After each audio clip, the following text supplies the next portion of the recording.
I'm standing outside Elephant and Castle Station, and just to confirm, there are no elephants and no castles. Just a big roundabout and a shopping centre that needs a lot of tender loving care. And this, the start of the Bakerloo line, London's worst tube line, allegedly. And I'm going to take it right to the end so that you don't have to. Ah yes, Elephant and Castle, home of the roundabouts, endless regeneration projects, and a shopping centre so depressing it has finally been demolished. And in case you're wondering, the name doesn't come from a zoo or a medieval fortress, it's named after a pub. From here, we board the Bakerloo, a deep level tube line designed with tunnels so small and airless, they deliver pure Victorian claustrophobia.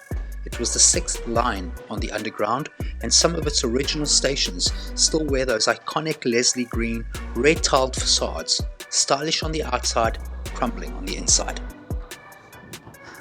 Look, this is one way of getting your step counts, like literal steps, 111 steps to be exact.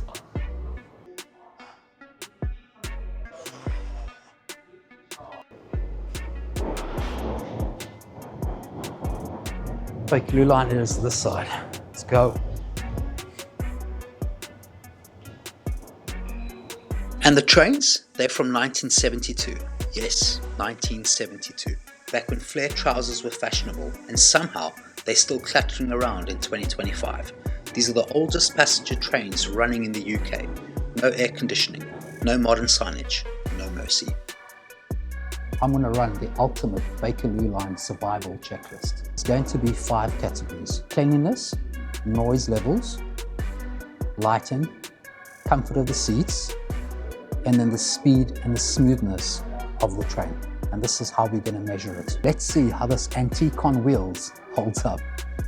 Well, there have been talks of replacing the 1972 stock for decades, but the upgrades are always coming soon. In reality, the new trains are now planned for 2033, right after we colonize Mars. The first stop is Lambeth North, a station that is so quiet you could probably host a yoga class on the platform. In fact, it's the least used station in Zone 1. We now hit the West End stretch. Embankment and Charing Cross are perfect for theatres and tourists who only come to London to see Big Ben. Piccadilly Circus? Neon lights, human traffic jams, and street performers dressed as statues. And then Oxford Circus, possibly the most chaotic place in London. Imagine 80,000 people all trying to get to a Topshop that closed down 3 years ago. Regent's Park is next, another quiet one, with more pigeons in the actual park than passengers in the station. But it's handy for London Zoo if you'd like to spend £35 to look at a giraffe on your lunch break. Followed by Paddington, gateway to the west, home of the Heathrow Express, mainline services, Crossrail, and then there's Bakerloo, hidden away like the embarrassing cousin no one talks about at family dinners. Still, it's great if you like marmalade-loving bears or confusing station layouts. I do feel like there's not a lot of oxygen inside this cabin. It is really hot, there's not a lot of airflow, but what does it rate like in terms of cleanliness? I don't know, I don't think it's too bad. I was expecting it to be a lot worse than what it is.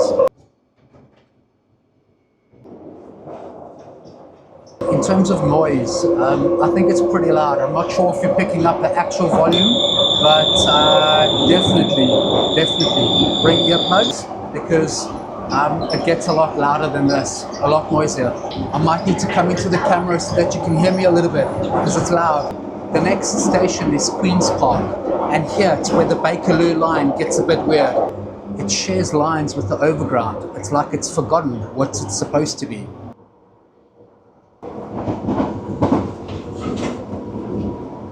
I've been on roller coasters that are less shaky than this.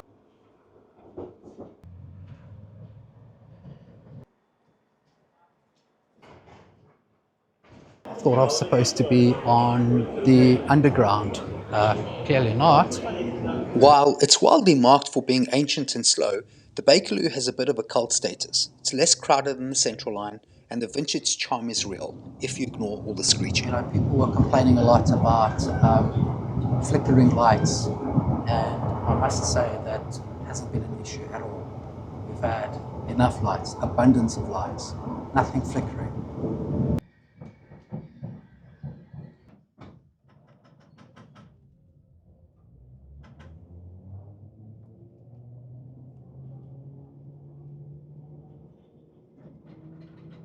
I must be honest, I thought this was an underground, and from Queen's Park we've been pretty much all overground.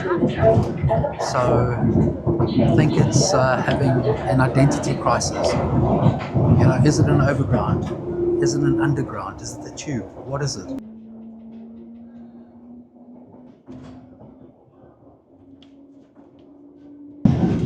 This ride is not smooth at all.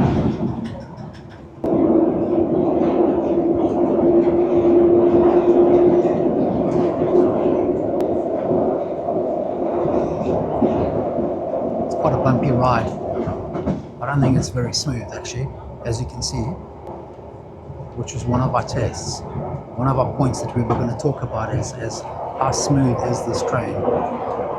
I'm not doing this on purpose, that was the train.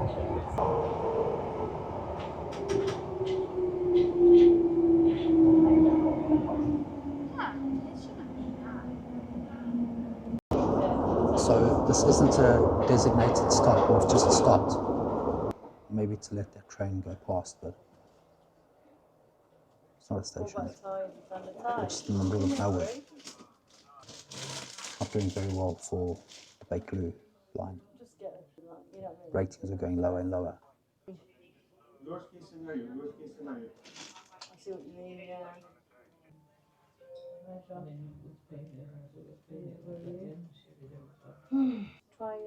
Try Deichmann, because they've got quite a lot of variety. Look, at least it beats being stationary underground, out and moving. Yeah, anyway, it's really nice. Thank goodness.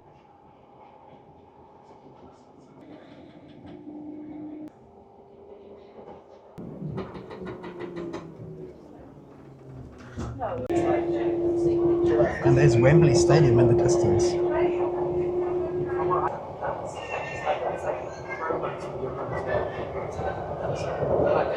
I mean, it's great for the stadium, but trying to get out of here or into a train after the match, not so much.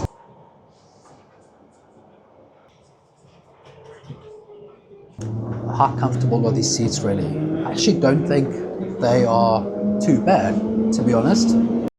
I would think of, like, imagine sitting on a wooden bench wrapped in carpet. Sounds about right.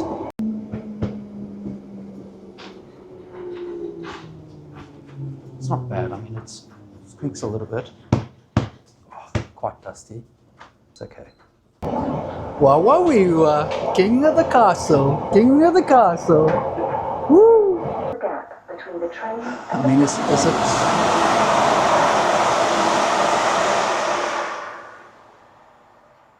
Is it comfortable? Stand clear of the doors. I'd bring padding. I'd bring some padding. Maybe a pillow. Bring your pillow. If you sat on your pillow, that would be great. But afterwards, just have to throw it out. Yeah, you wouldn't want to take that pillow cover back, would you? No, you wouldn't. You wouldn't. You've gone to grandmother's house, and this is her couch. So there's nothing really wrong with it. Doesn't look very clean, but you almost need like those throwovers, you know, those knitted quilts that your granny would do, and then you kind of like sit on it. Maybe that would be better. It's a bit of a smell in the cabin. I don't know what it is. Wait a second.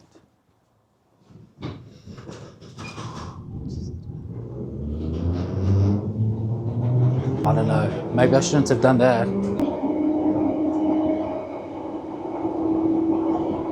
Train, Bakerloo line is supposed to be underground, and as you can see, we're pretty much overground. So that's the Bakerloo line. Brown on the map, noisy in real life. I mean, they're basically moving museums, aren't they? Would I recommend you riding it from end to end? Absolutely not. At last, the end of the line, and if you've made it this far, congratulations. You're either a hardcore commuter or you've lost a bet. And here we are, Harrow Wealdstone, the grand finale of the Bakerloo line. Harrow Wealdstone Station opened in 1837 and is one of the oldest railway stations in London. It's also the site of the worst peacetime rail crash in the UK in 1952, where 112 people were killed and over 300 people were injured. So, is the Bakerloo really the worst tube line in London? Well, that depends. Do you enjoy rattling carriages, faded signage, and a constant fear that the train might simply give up halfway through your journey? Then yes, the Bakerloo might just be your perfect match. What's at the end of the Bakerloo line? A parking lot. That's what's at the end.